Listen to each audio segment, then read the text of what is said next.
Gary is what you see is what you get. As the world is going red and blue, all the answers are purple. I feel like we just got hit by a thunderstorm. How does the Gary Vee of 2022 differ in the kind of content and the approach he puts out versus the Gary Vee of, say, 2012? Mr. Beast will be one of the most financially successful entrepreneurs of this generation. Give us the 101 on what it means to do great content for TikTok, for Reels, for Facebook, and YouTube. It's because the world is anxious, and anything that's a simple smile is really valuable right now. It's not because I'm a star, it's because I'm a contextual creative. Hey everyone, welcome to another exciting episode with me, Sriram. And this is I'm Aarthi. Sorry, space for a second. And well, as you can see, we are jittery because we have somebody who needs absolutely no introduction on our show. We try and cover people who have made it from being on the outside to the very tippy top, to the very inside, to the virtue of their grit, hustle. And nobody exemplifies this more than our guest who needs absolutely no introduction. And that's a cliche, but in this case, it's true. The one, the only Gary Vee, welcome. Woo! Thank you so much. It's so good to see you too. When I saw this first pop up on my radar, your show, I smiled so hard because both of you know we've run in similar circles for a long time. I was very much at the forefront of being a human being that made content. That came with a lot of baggage. First in the wine business, it was really looked down on. Then just the sheer amount of volume I was posting. Then I took it to the most difficult chapter where I was actually filming my life, which I very much understood was going to come with certain levels of judgment. But I've always believed that there's so many different people that could bring value to the world through their content. Most of all, their great-great-grandchildren who will be able to watch all these things. Yes. I lost both my grandfathers before I got to know them. And I wish they lived my life where I could watch all that wisdom, all those things, the mannerisms, the history. So when I saw your show, it really hit me because I remember vividly thinking at one point, obviously we shared a nice weekend together once, and I remember actively thinking to myself, because this was a while ago, man, those two should do a podcast. Aww. Wait, really? Wow. That was a long time ago before we had any kind of idea on like what we were thinking and doing. And it was because you guys, in a weird way, this is a funny way to start the show. It was because I saw you two in combination have the ability to do what I do as one person. Oh. And I'll explain what I mean. I feel like the EQ, IQ, the pulse, the personalities because during that wedding, 3-4 days, I got to really get a real sense of you. We shared a cabin. I was like, fuck, it will work. Because they cover everything together. And so it's really, I really wanted to do this show because of that. And I wanted to start the show by telling you that. And there's no surprise to me that people find value in your show, and I'm happy for you too. Oh my goodness. God. I feel like we should wrap the show Yeah, right now. It can't go any higher from here. Oh man, that genuinely means a lot. And and you're such an amazing human being. I would say for the audience, a lot of folks here might just see Gary on the internet, on TikTok, on Facebook. I've seen Gary in all different walks of life, in all kinds of different situations. And what you see is what you fucking get. Like Gary is Gary in every single situation. He's absolutely the same.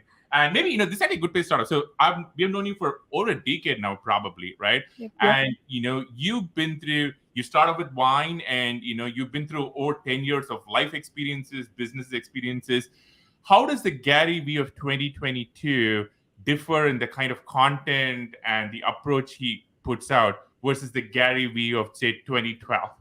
It's funny. I was with another couple that I'm very fond of, Dave and Britt Morin the other day. Yeah. Yep. And this got brought up right away as we were catching up. And I said something and it really, I could see on their faces how much it clicked. Let me give you something that I know is going to do the same thing with you and maybe some of the audience.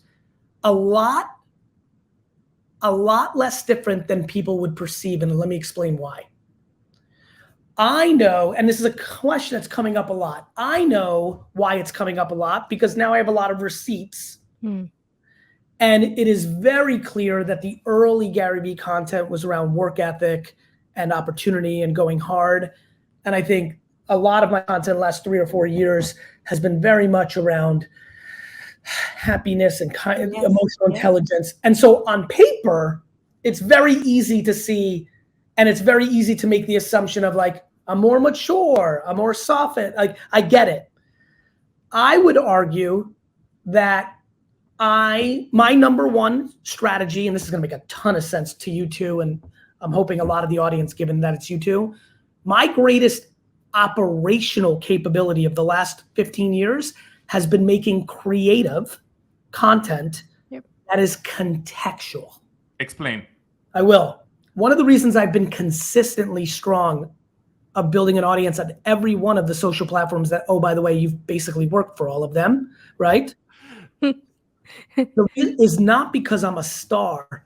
It's because I'm a contextual creative. Yep. Meaning, I understand that when I'm making a snap spotlight, that yes, what you see is what you get, and I'm always me. But if I'm on stage in front of 15,000 people versus us three sitting in a cabin 2 hours before a cocktail party, it's me, but it's contextual me. Yes. Yeah. I mean, I'm not going to be, even right now I'm more animated because I can sense the hundreds and thousands and tens of thousands and through the decades, millions of eyeballs and ears for this show. Yep. So I'm in subconscious, conscious now, entertainment, not just information, right? Like there's a lot going through. Yep. So I've been very contextual. Yeah. Here's something I'm very proud of. I have been very aggressively against best practices of most of the platforms when they give advice to big brands on how to succeed on their platforms, because I'm so native to the platforms. Mm-hmm. I know what actually works versus the business advice that Meta and Snap, you guys, right? Yeah. So, we get it. I'm empathetic. I don't think the platforms are trying to be mean to Fortune 500, but between agencies and what they're trying to accomplish, they can't even get them to do the right thing. So the goals are different. The incentive structures are different. They also don't have the skill set you do, Gary. So you have to dumb it down for people. My favorite line that you mentioned in one of your videos was not television, but Baskin Robbins, which I think is just a great way of framing contextualization. Everybody wants to make the analogy there is if you make vanilla ice cream and try to push it down to everybody, TV. Yep. Well, some people like vanilla, but unfortunately, not everybody all the time, always, forever. Yep. Whereas if you go Baskin Robbins up, you can really achieve a lot more consideration, which leads to people doing what you want them to do, whether that's care about a cause or buy a pack of bubblegum. So anyway, to just finish the thought, when I started making content, I made wine content, and it was very lighthearted. Mm-hmm. When I started doing Gary Vee and Crush It came out, the world was melting. Mm. Every email I got was, I'm out of a job. What do I do? Yeah. So the content was, well, you're in a really tough spot. Yeah. So please don't dwell. Realize this is actually the greatest era, but you're going to have to go at it because we don't have options. Yep. Right. We're struggling. And so if you look very carefully at the content narrative of the last 15 years that I've put out, it's a lot of macro of what's going on, and it's very heavily predicated on opportunity. For example, 5 years ago, it was so clear to me that Musical.ly was going to happen, and then TikTok M&A happened quickly, that even when people were trying to hustle shame me, and I was trying to not use the word anymore, and I started using work ethic because the thought, and again, you've gotten to know me a little bit and you see me in different settings, the least thing I'm interested in is money. The least. Yeah. So the thought of like burn out to get money has never been. But I understand as my popularity got bigger, people would use me as their opportunity for them to build off of. And that just comes with the territory. Mm-hmm. But I was very sad, especially because a lot of my coastal friends sometimes believed it, even though they knew it wasn't true. And that really hurt me as a person. But I understood why. I was compassionate to it. I live my truth. Mm-hmm. I have empathy and compassion and understanding. But I'm excited. I like where I'm living now. I always like that the truth will always win in the end, and I just keep doing what I do. Mm-hmm. But I would say the content has always been one of two things. Very consistent, both contextually in the macro, what's going on in the world. Mm-hmm. So when Musical.ly TikTok was going on, even though people were trying to get me a little bit on that narrative, I still told everybody to go hard on TikTok because I knew it was a land grab. And I got to tell you, maybe I can maybe it's not fun to take judgment of people you respect. And that happens to me a lot, because I'm a little wild and a little more silly. I get underestimated from the quality of my thinking. And sometimes that leads to people that don't know me as well to write me off. And I'm a human. And like, if I admire someone and they think I'm a joker, that's not fun. Yeah. However, last point and then jump in. However, when I get 700 emails a month from people who said, you changed my life because I went into TikTok and this happened, that always makes up for the cliche VC that I admire who thinks I'm a snake oil salesman. It always does. And that's why I've stayed consistent for 15 years. Do you take the hate and make it work for you? Or like, do you have the Michael Jordan mentality of like, I hate Michael Jordan, I'm a Knicks fan, but yes, I do. 100%. Now, I would say it's not as vindictive, to be frank. Like mine's kind of a little bit more like, I don't need to show you because I don't need your validation. Yeah. Mine's more like, this is going to happen one way or another. I'm going to fucking win the whole goddamn thing. And you're going to have to eat your fucking words. And somebody's going to know that you ate your words. Totally. I think, by the way, I think one of your superpowers is your ability to be vulnerable and put yourself out there in ways where people sometimes in our worlds or the social circles we run in might think of as cringe. And I think I've started to learn to do that, but you've lived that. And I'm pretty sure even this very video, we're going to get some notes from people being like, are they going to eye roll? How did you get over that? Was it something you're born with? But, because we sometimes all want the approval of some of these social circles. We get it. I just wonder if part of it is just the immigrant mentality, So a little bit of, to your point, it's all of the above. It's DNA. Yeah. My brother and sister are different than me. Yeah. I can see it every day. DNA. Circumstance, which is probably a bigger reason my brother and sister are different, right? I was born in the old country. My greatest strength is humility. Yeah. Which is my superpower against judgment. When you don't think you're special to begin with, you're not overly worried about tricking fancy people to think you're special. Yep. So that helps. I had incredible parenting, predominantly my mother with a hint of my father. He's going to get upset, but it's true. He was working all the time. My mom raised me. My dad taught me word is bond, created a lot of good variables for me later in my life. So great parenting, great circumstances. You two know the immigrant thing is an advantage if it's harnessed properly.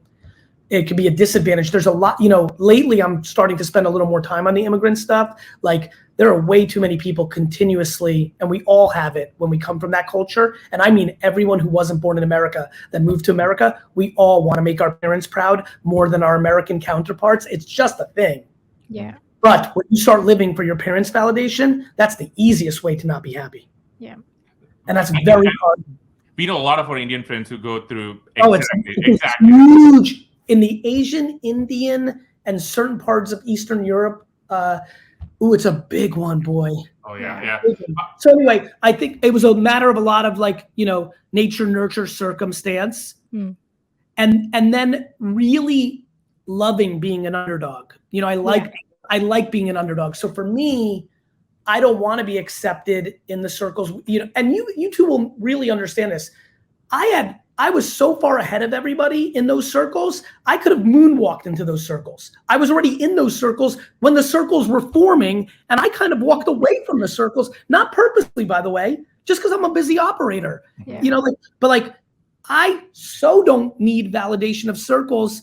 In the world that we're talking, for anybody who's a fan of mine, we're talking strictly that mid-2000s Silicon Valley elite. Yeah. I was there. I mean, I just had all the relationships, but I didn't need it. I didn't shun it. It's not like I'm disrespectful to it. It's just I need to be an operator. Yes. Not You have other things to go do than to feel like whether this is validation. I want to rewind back to something you said earlier about context. Now, a lot of the context is you are a man of the moment, with the economy and everything that's going on. But the other is the platform. So give us the 101 on what it means to do great content for TikTok, for Reels, for Facebook, and YouTube, at least for a start. here's, because I know a lot of smart people listen to your show, so I'll go with the smarter part first. The best practices are easy, AKA it's easy for anyone, especially all the A+ students in our worlds, to understand all the feature sets of every platform. Mm-hmm. Understand, it doesn't take a whole lot for a bright person to spend a week and have all 10 platforms, LinkedIn, Facebook, YouTube Shorts, Instagram, Snap, and understand, okay, this is how Spotlight works versus this is what LinkedIn is, this is a Facebook carousel here. Like, it's not hard. Mm-hmm. It's very achievable. The reason most people struggle, and the real answer to your question of how to succeed, is do you understand the other human being on the other side of the content's psycho nature, the psychograph of who they are when they're consuming, AKA you two are you. You are who you are. But when you are going in a stream of LinkedIn versus when you're going through your stream on TikTok, you are contextually different and are looking for different things and are in a different mindset, thus rendering the content to need to be contextual to that, AKA 3 of us in a boardroom meeting are going to be very different than we are in this right now, which is very different than if the 3 of us went to a concert of our favorite, we're just going to be different. And so it is the contextual difference of when you're in different rooms. Everyone's different in a boardroom than they are with coworkers than that same person is in Las Vegas for a weekend with their best friends. Right. Okay. I want to switch gears. So one of my closest friends at work is a person named Courtney, who's a huge fan of yours and is so excited we're doing this. And she has a 23-year-old son, Spencer, who's an even bigger fan of yours. And so this comes from them, kind of a shout out. But you have a lot of audience who are in that age group, early 20s, trying to figure out their first job. What is your advice for somebody in that age group, especially when it comes to accountability? Because I know you think a lot about young people and accountability. Thank you. Thank you for knowing that. Yes, it is definitely something I'm spending a lot of time thinking about. Whether it's true or not, that's the most important part of this sentence. Whether it is true or not, the concept of spending energy blaming others or systems or the world for anything that's making you unhappy is an incredibly challenging perspective if you're in search of content and joy. That is my number one thing for a 23-year-old. Whether your parents, for example, this one blew me away because it's surely not how I grew up and I didn't see this one coming. And this goes back to what I do for a living. I tell everybody that what do you do for a living? I'm an entrepreneur, but I happen to be a PCS. What's a PCS? It is a title I made up at VaynerMedia. It's called Post Creative Strategists. These are people who read the qual data on creative. They read the comments on creative on the internet, which I believe gives you the greatest insight to actually what's happening in the trends of the moment in society, if you are the kind of human that has a brain that is very good at synthesizing insights from lots of people writing lots of words. Give us an example from right now. Like, what's an example of this? The example is, why did the corn kid go viral on TikTok? If you look carefully, this is what I'm good at, it's because the world is anxious and anything that's a simple smile is really valuable right now, more than if it was during when Bill Clinton was president in 1999. Got it? Things like that. Or knowing why was I close to Logan Paul and Charlie D'Amelio early? That doesn't come by accident. Yeah. Why was Gunna in this office right here long before he was Gunna? That doesn't happen by accident. That's watching how people read. It's not just numbers. If it was numbers, all the math kids would beat me. It's not data. It's data in qual, not quant form, matched with quant, intuition. So anyway, what I would say is reading all my DMs, and I read a lot of them because people are very real in those DMs. I didn't realize how many wealthy kids resented the living shit out of their parents for paying for everything, thus rendering them to realize that their parents don't believe in them. And that's how they interpret it. A 24-year-old that has everything paid for actually interprets that quite often that, oh my God, my parents don't believe in me, so they're paying for it because they don't think I can make it. Interesting. Wow. Which crushes their confidence. Yeah. Now the world, all their friends are already telling them, you suck, your mommy and daddy are putting you on. You're privileged and blah, blah, blah. That's the worst. But that doesn't even fuck with them. What's fucking with them is my parents don't think I can do it. And that seems like, and so but then I say to those kids, this is how accountability got going for me 5 years ago. I'm like, because I'm weird. I just start replying and people are like, whoa, Dad, I have to make a video. No, it's really me. Like the whole thing, And I tell them, this was unbelievable when I was doing this 3-4 years ago a lot and led to me in doing this research work. I replied, don't take the money. Accountability. Gary, you don't get it. My mom and dad fucked me. Like they paid for everything. You talk about being a zoo animal, and in the wild, I'm that zoo animal. I was fucking taking care of my mom. But from the parent standpoint, they were just trying to help out and do the right thing. Yeah, right? As parents ourselves, I can imagine, we grew up with much less means than we have now. You don't want your kids to fail.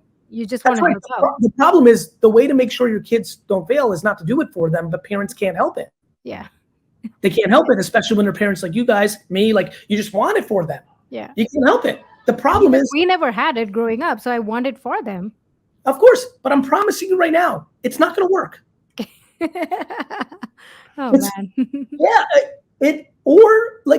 And by the way, if you research wealthy, and listen, you guys are enough in these circles, you see it. You see people that have kids that are really great, and you see people that are really not great. And look, you start looking under the hood, and a lot of it has to do, when did they cut them off financially? Yeah, we think a lot about this because, we grew up, with much less means, obviously, than we have now and our kids would have. And, and we're thinking about like, well, how spoiled or how much of a brat are they going to be? Because we do see some really messed up kids, and we also see some very well-adjusted kids also. So, yeah.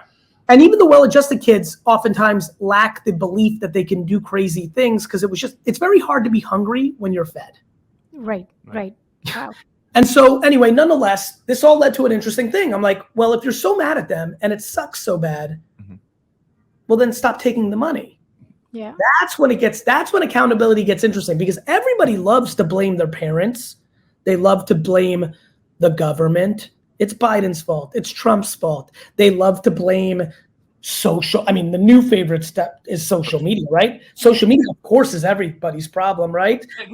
But can you talk about that? How much do you think young people growing up, their identity expressed through social media means they have a very different experience than when we had to? Of course, but I want to remind everybody who's 45 years old on here, we also were scared shitless to go to junior high and not look good. Like I would argue that social media has allowed people who are insecure to find friends. Their tribe. In their neighborhood. Yep. Do you know how many kids are making meaningful relationships on Fortnite that are real friends of theirs now that they would have never met in 1984? And now they have a friend to rely on versus being not having a friend to rely. Like we always look at the negatives. Yeah. And by the way, parents are like, Gary, the social media. I'm like, don't let your kids on it. Yeah. Well, what? But all their friends are, yeah, you're a parent. You're not here to be your fucking kid's best friend. Yeah. But that's what everybody wants to be. 8th place trophies destroyed kids. We don't want anybody to feel bad. You've completely eliminated merit. Yeah. And have completely eliminated which is like a really controversial thing to say now. Especially in California. Yeah. Well, listen, but meanwhile, it's controversial when your kids are 3, 7, 9, 14. But go talk to people who have 25-year-old kids. They really wish they didn't give that 8th place trophy out. Yeah. 8th place trophy. And so for me, I have no interest in talking about people that are in it. I have people interested in people that have lived it. And there is no debate on this issue. 8th place trophies are bad. Well, I think pretty much every Asian parent would definitely agree. I want to, one thing I want to But you know this, every Asian parent of your parents' generation, y'all are all about 8th place trophies. Meaning not you, you know what I'm saying? Like this second generation wealth Asian, India, oh my God, I see it every day. Really? Yeah. But do you think it's because of guilt and maybe wanting to make up for some of the traumatic childhood experiences we had? Of course. You're pissed at your mom and dad for where they went too hard to be the best at tennis and piano and this. So you're overcompensating in the other direction. Oh my God. As the world is going red and blue, all the answers are purple. So because you were driven too hard, you're overcompensating in the other direction. But the way to fix it is not overcompensation, it's center. Yeah. Yeah. Find the balance. Yeah. Aarthi's parents watch this show, by the way. We're definitely going to get a call about this right after, for sure. Gary V. You know what's funny? And you know this. The other thing is I'm starting to get a lot of emails from Aarthi's parents. I was getting a lot of negative emails from the generation we're talking about, our parents, our three, right? Yeah. I was getting them. Look, you're putting out content that's getting 14 million views on TikTok that says fuck school to an Asian or Eastern European immigrant. Yeah. And they're like, fuck you, and so they weren't happy. But I'm telling you, this is back to reading everything. Over the last year, I've gotten more emails from 55 to 75 and DMs, and usually on LinkedIn is where they tend to find me, and Facebook, that say, Dear Gary, I would have absolutely thought you were disgusting 5 years ago with this video, but I've got to tell you, I had this crazy conversation with my daughter a month ago. I see something in my granddaughter. Like, people are starting to realize the middle, purple. And so I'm sensing a shift, and I saw it coming. But accountability is the big one. We got a little sidetracked because I want to get this off in case this helps someone. Blaming and feeling helpless leads to very, very, very sad places. So even if it's true that somebody else is fucking it up, being accountable to what you can do about it is incredibly powerful. So let's say you're a 21, 22-year-old. What should you look for in your first job? To try to be as close to a human being that does the thing that is your dream. Meaning, I think more kids should take way more humble jobs.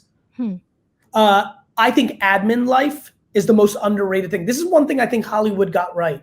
If you look at Hollywood, this whole mailroom assistant thing to the agent, I can tell you from my organization, I didn't even realize I was doing it. And then I was like, wait a minute. Because then when I started learning about Hollywood, I'm like, I thought I was doing something smart. I'm like, my admins are going to become my future CEOs. Then I got the Hollywood world when I started getting popular with my content and met some of those people. I'm like, wait a minute, William Morris has been doing this for 100. I'm no innovator. You see it in Hollywood. You see it less in other industries. For example, AJ, my brother, who's 11 years younger, we were right there. And AJ's like, oh my God, he got an internship at Dig. In hindsight, I wish he was Kevin Rose's admin. Right. Interesting. Yeah. Right. So my number one piece of advice is you're 21, live more as humble as you can, not on your parents' dollar, because that goes back to what we talked about. So live with 4 roommates, but be the admin, the assistant, the intern to the intern of the person you want, of Chris Dixon. You want to be an all-time great VC? Chris Dixon's admin's intern, even though you went to Penn. Because if you can see their actions, why are so many of my former admins, my partners in business, the president of BeFriends, former intern, the partners in empathy, both interns. Why? Because they learn most by watching me do weird things. That's true. Right? So if you want to be Anna Wintour, if you want to be LeBron James, Maverick Carter, if you want to be whoever you think is the coolest, right? Yeah. Sarah Blake, whoever you want to be, figure out at all costs from 18 to 25, when I think it's very easy to do what I'm saying, though a lot of people will think it's hard because they don't have the humility. They don't really mean it when they say they want something. They want it easy. They don't want it. And if you can be the intern or admin for the person that you most want to be like, even if that person disappoints you, one of the things I'm most proud of is I think I surprise people in the positive.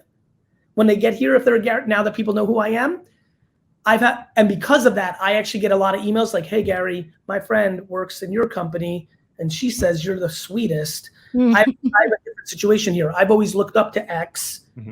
I work here. He or she's a piece of crap. I'm really shook. What do I do? So, and I'm going to say this, even if that person, so that's why I'm bringing this up. Even if that person disappoints you, you'll be able to watch what you don't like and what you do like that they do, but you're going to learn so much when you're closest to the sun. So, Chris Brickley, a great NBA basketball shooting coach. Fantastic on Instagram and just amazing. I love him. If you're right now 19 and you're like, I don't want to be a back to Asian, Eastern European, I don't want to be a doctor, lawyer, engineer. I want to be a basketball trading. Well, then DM Chris Brickley 25 times, like nicely. Don't be a spam bot. Try your way different ways, because you got to ask more than once if you want to get to the sun, and ask to be the intern. But too many people lack the humility. They're like, I'm going to go to Goldman Sachs, and I'm going to be like, like, if you want, what's my advice? Or they're not that foofy, and they'll go make 65K at any corporation instead of making 29K being right there next to the person they want to be. And let me tell you about these people, and you've seen this a lot. You know this. We get a lot of people reaching out to us all the time, and some of them are amazing, these young kids. And but if anybody watching, we've ended up working with a few of them too. It's amazing. Yeah. So, and there's super fancier people than us three, and the stories of them. Yes. Taking a random intern or an assistant and what happened and what that meant. Being in the room is so powerful. Okay. I'm going to switch gears. I'm going to, you mentioned a couple of these folks. I'm going to give you a name, and I want to get your reaction of why they are so successful, right? And the first one is somebody close to our hearts, Logan Paul, and especially his time in the WWE. By the way, I don't know if you can see this behind me. I have these winged eagle belt from the 90s right there. Look at that. Yeah. We did not plan this. So, Logan, why is he successful? And what do you think of him in the WWE? Logan, first of all, this is insane. Were you recording earlier? Yeah, you must. How crazy is this? I literally was somewhere else just now at length I was doing props and drops at length talking about how insane Logan's performance was at WrestleMania. Yes.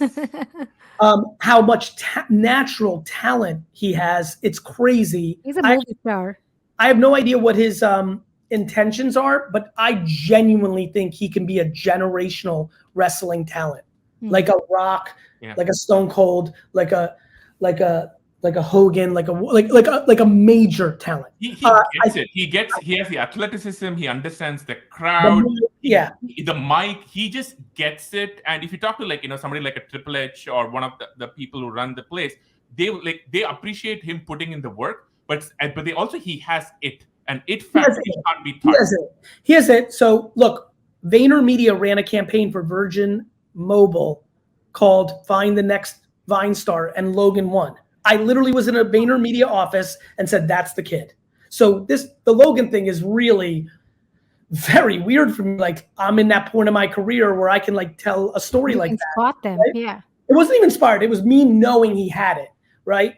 Anyway, he is about work ethic and natural charisma. And deep understanding of what makes people tick, which is why he does what he does, and that's why he is successful. But work ethic's a big one for Logan. I don't think people understand. And he's also creative. He's very creative, actually.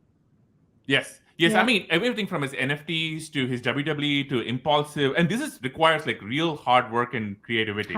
Okay. And where his vulnerabilities have been is he had to more like a Disney star or a child star like Britney Spears. He had to grow up in front of us. So all the dumb shit that you and I and others and all of us did, that was all documented for him.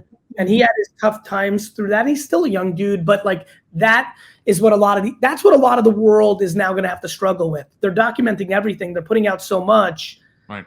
I'm not so sure I'd be pumped about everything I did from 18 to 22 being in social media content. We're going to have to be empathetic and let kids be kids. And so I wish I was mostly on my computer coding away. So I wish, but people just die of boredom if they saw 1825. Okay. Second name for you, Mr. Beast. So I'm going to put this on wax, as they say in music, for the record books. Mr. Beast will be one of the most financially successful entrepreneurs of this generation. Why is that? Mr. Beast is got a lot of talents. One, he's got Gary Vaynerchuk's talent in understanding context. Two, he has Mark Burnett's talent in understanding production. Three, he has uncanny drive of winning the game, not doing it for the money. Four, he really, really, really understands how to entertain, and he's very thoughtful about partnerships, and he's simple. And you know who else is simple? I'm simple. And you know who else is simple? A lot of people that have really won. He knows that if he makes great stuff that people like to consume, Mhm. everything will be okay. And that started with YouTube. And remember the context stuff. A place I never got great at contextually was YouTube. Thumbnail, title, best practices, because I wasn't the one posting it. In my social, by being the one that posted it, I was more native. I never went to not best practices that the platform says, but best practices that the people that really know. Yes. He did that at such scale. And then here's another one. He's patient. In a world where a lot of people took their money from Google AdSense, YouTube revenue, and bought Lamborghinis and houses, he stayed in South Carolina and he put all the money into his next video so he could spend $1 million on it. Yeah. Oh, totally. I think his genuineness just such a big part of it. Okay, last one. What is a name that is maybe not considered as part of that Mount Rushmore, but you think should be and will be a few years from now? Or it's going to happen pretty soon. Yeah. I got a couple of answers. One, I think the D'Amelios as a whole will end up there in a way where they are known like the other people, but I think they're underestimated because people are still stuck so much into like, it's a young girl dancing on TikTok. Like, yeah. They've been prior to and now this third group have all been very business thoughtful and lots of hard work. The D'Amelio family is really strong. I think they'll end up doing quite well. There's those. There are others. I mean, there are plenty of others. YouTube, Instagram. I'm really big on people like Lex Friedman, for example, or Andrew Huberman, right? They're both in their world, but I think they come out. By the way, a lot of the people I'm thinking about now, the only reason they're not coming out of my mouth is I'm petrified of being wrong. And until I do enough homework that really lets me go there, it's hard for me to say it. But I'll when this comes out, I'll share a couple more names in social when I'm not thinking. But I think the D'Amelios is very obvious to me. I'm trying to think of one more fun one. But I think let me give you a weird one. Let me give you the weirdest one. It doesn't seem like I'm answering the question, but I want to make the point. Yeah. Drake. Whoa. Okay. Whoa. Okay. I knew that was gonna be it. Because he's obviously super made it. I think one thing that all of the people we're talking about, including, by the way I've observed from very far away how your careers have went, both of you, by the way, because I know a lot about it. But again, everyone's busy. We haven't had the luxury of a lot of time together, but I'm always watching. I'm really always watching. I think every name we just mentioned, this little window, you two, I'm proud of this in my own self. All 4 D'Amelios, Logan, Beast. I think the part that people really don't see in all of these people is the humility. The humility to be patient. Of course, again, we're talking about a lot of personalities. The circles you ran in, of course, there was times of like, why didn't we get invited to that party, right? Yeah. Like weird shit. The kids Dixie, Charlie, Logan, Beast. Of course, there were kids, of course, like got their feelings hurt or this or that. But the maturity of humility, and Drake blows my mind that he's still putting in the work. Yeah. There are very few people in the world besides Jordan Schultz, the sportscaster, me, and Drake. Yep. Who, you know where I'm about to go because I know you pay attention, who still to this day will spend meaningful time watching and randomly DMing people and saying, I'm cheering for you. Good luck. Yes. I want to work with you maybe one day. I see you. And for Drake, Jordan, don't get mad at me, Jordan, and the fact that we're all still doing it, I think it's a big deal. I think it speaks to kindness, by the way, because Drake is very aware that he's about to DM a kid who has 4,000 followers on Instagram and say his beats are hot, that's going to change that kid's life. Yeah. So there's a level of kindness, but I actually think it's the humility of being in the dirt. Lil Durk was one that was very obvious to me. Yes. Took him a long time, but it happened. And when I look at my DMs with him, Russ, when I look back to how early I was on with Russ and talk about work ethic, chip on shoulder, humility of putting in the work. So I want to ask you, let us say we're fast forwarding 40, 50, 60 years from now, and you're Gary, in In the old Gary, still with the fire. What would make you look back on all these decades and make you, outside of owning the Jets, obviously, and sitting in the owner's suite, make you go, that was a life well lived, versus Ironically, buying the Jets is so down the list, it's unbelievable. The Jets thing is about loving process. Yeah, the journey. Yeah. It's the same reason I love garage sales. I am proud that I know that I'm helping so many people with my trash talk show who we're talking fancy talk on this talk. Forget about the people that DM me about high net worth, Yale, doctor, lawyer. What about the people that email me who are $17,000 in debt, barely making ends meet, and garage sailing, and the extra $200 and $600 a week they're making flipping stuff that they buy at yard sales and Goodwill has changed their family.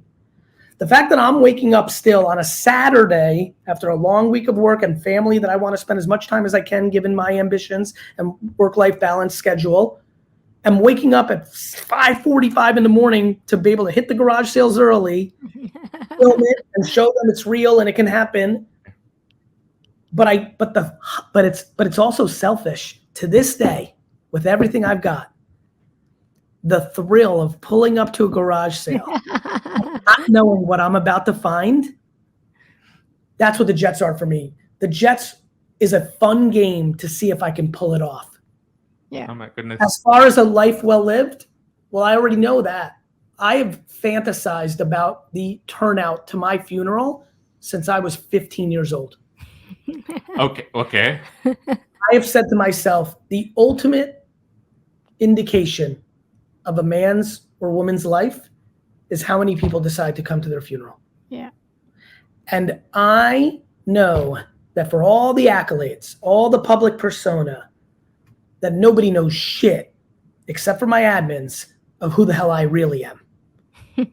And I know that my grandkids are going to cry like little babies when they see who shows up to my funeral, because it's not going to be just because I was cool or I won all the diehard Jet fans a Super Bowl. They're going to meet people at that funeral who are going to say, your grandfather gave my grandmother $6,000 when he didn't even know who the fuck she was because she sent him a GoFundMe link because her house burnt down. Or your grandfather talked to my friend when he was genuinely on the verge of doing some very difficult things and pulled him out. Like, I know who I am. Yeah. I'm also aware that I confuse people. That I enjoy, but I know exactly who I am. And so the answer is I'll never know, because the only thing I'm playing for is that. And unfortunately, I'm not going to be able to see it. Well, Gary, I'll just say, I know we're out of time. I'll say two things. Number one, that funeral is going to be the most live streamed event in the metaverse, with hundreds of millions of people all tuning in with a VFriend, avatar or something. But secondly, I will say, for people watching, I'm not saying just to kind of flatter Gary. We've both known you in different contexts, in different settings, in private, semi-private, and public.